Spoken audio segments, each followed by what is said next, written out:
เวลาความกว้างประมาณ40 มัก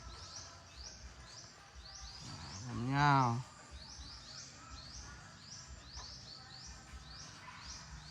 ว80 เมตรเป็นศาลาอยู่เขตนอกเป็นเขตชนบทบ้านสมควรเป็นการส่งเด็กการไปกันมาก็ยากบ่สะดวกพี่น้องนี่บ้านน่ะก็กุดมีแต่2 หลังเป็นเขต